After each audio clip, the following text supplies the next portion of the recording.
Hi everybody, this is Chris Composer. It's good to see you. Welcome back. This is episode number 2, the Yamaha CK61 keyboard.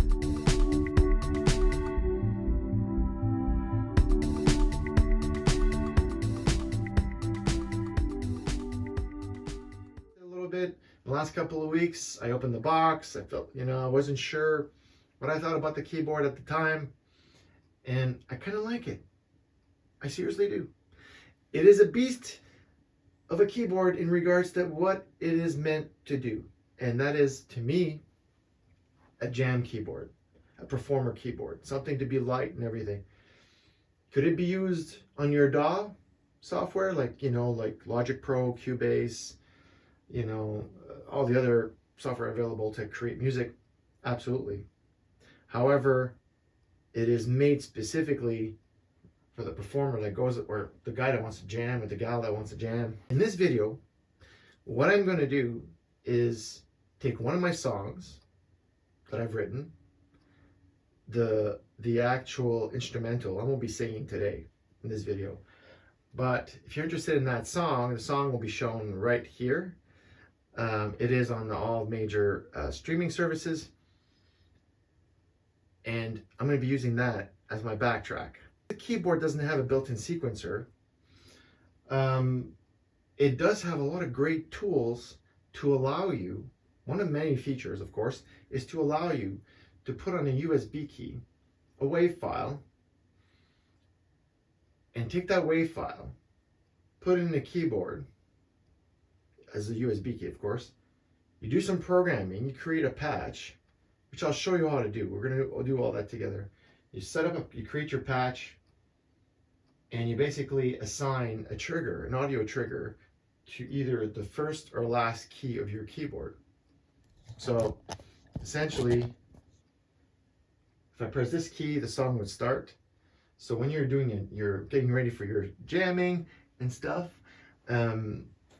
you could select that patch. It will automatically load that sound, and then you'll be able to perform. You could be singing, you could do your thing. So I'll be showing you how to do that in this video, and giving you my opinion on a couple of things. So before I start that video, in the last video we talked about the battery, the AAA batteries that go underneath the keyboard. Well, the batteries lasted 2 hours. So 8 expensive batteries, 2 hours. I wouldn't even say 2 hours. And then the little light came, the battery just died. I would power it back on, the battery would be high again, and it would go dead again. So in future videos, not this one, but my third video, I was able, and did this a long time ago because all the keyboards are kind of the same, they use the same kind of power, 12 volts. I was able to get a power pack, 12 volt power pack, that I velcroed to the keyboard itself to give me about 4 or 5 hours worth of play. Yamaha, you listening? Right, okay. So stay tuned. Let's get started. Okay, so now I'm getting ready to do that demo. And I'm going to be playing with this keyboard, and I'm going to be showing you a couple of things. Put your comments below, I guess. I'm kind of learning how this whole process of videos work. But, if you've got any comments, things you'd like to see about this keyboard, I'd be more than happy to comply and help you guys out if I can. And but I will show you the basic setup that I did in this particular case, where I'm using a WAV file as a backtrack, which in a lot of cases you'll see this happening on stage. If you want to create more, if you want to get more, je ne sais quoi, if you want to get more feel, or you're trying to get more color in the music that you're doing for performances, as opposed to just doing, the world can be out also. Well, then you can have a backtrack.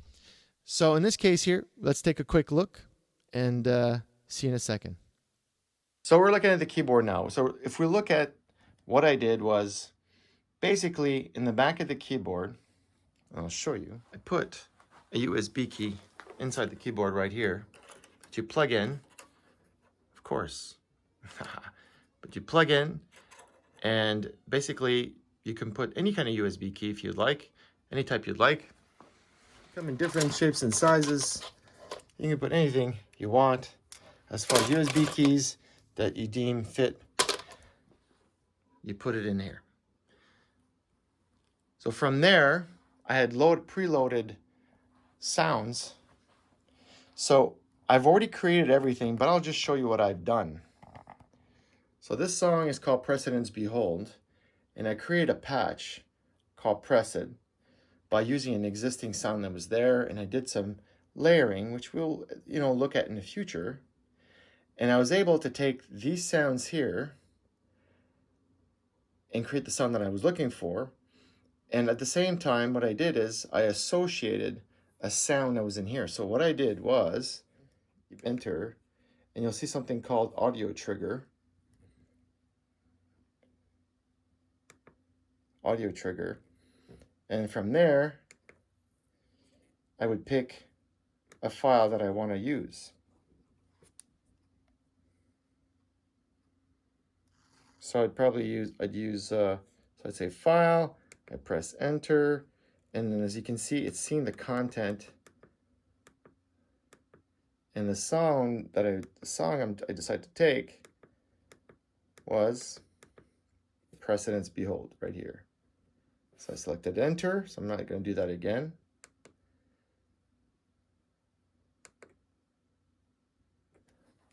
So I'd say mode, so basically the mode, you have to basically turn it on. Then you go down, you pick your file. In this case here, I picked a file called Precedence Behold. I selected that one. And then of course you can adjust the volume as well. So when you're tuning it so that it matches what you want to do. And then of course the important one is the key assignment. It says highest or lowest. That means that you can use this guy as your trigger or this guy as your trigger. In my case, this is my trigger. See? And you can select also the play mode you want to do. So let's say if I want to say, well, I want to do a play stop, or I want to change it to one shot deal, or play pause. Me, I just say play stops, meaning you press it, it starts it, you press it again, it just stops. And then when you press it again, it does it all over again. So basically that's how I set that up. So being that kind of simplicity, it actually allows you to be more creative and more flexible during your performances. It could be, you get less to worry about. And I'll tell you right now, with the MODX as a friggin' amazing workstation, and it is a great performer keyboard, because you can program everything up so that you can have quick selection. It is great.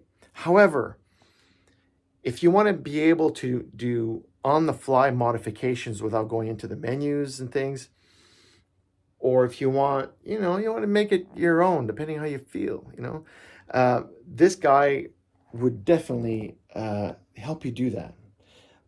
So on that note, what I'm going to do is I will give you a demo. And you'll notice how my playing is. I am bouncy with my fingers. I love feel, and hopefully you'll get a good idea of how this is. And then maybe you can go try one for yourself. So here we go. See you in a second. You can't see me. I'm down here. The keyboard's been set up a certain way so that I can. So for me, the feeling I'm getting from when I'm playing. So, for example, if I want a lot of reverb,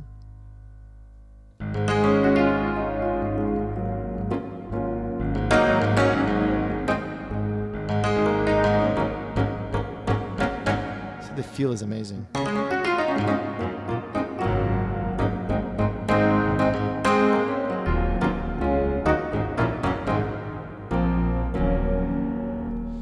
So, or if you want to go back to the way it was, I just flip it back.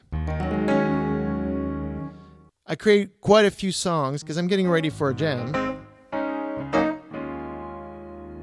So what we're going to do is we're going to do some testing on a couple of things before I do my demo.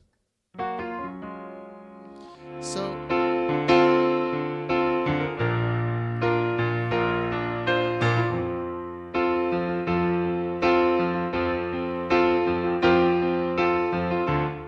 we want to avoid copyright hits here. So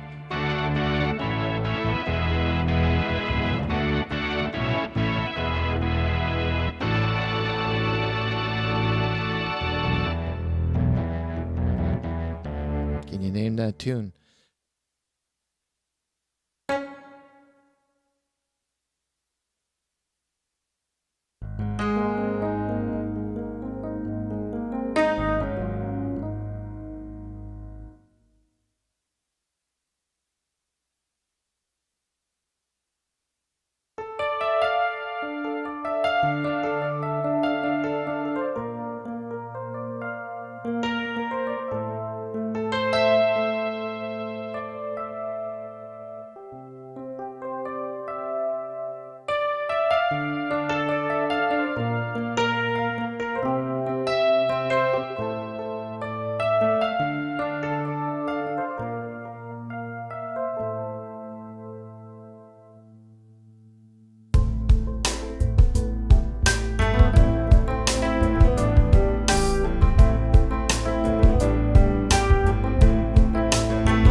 one thing I got to bring up that's really funny, I found.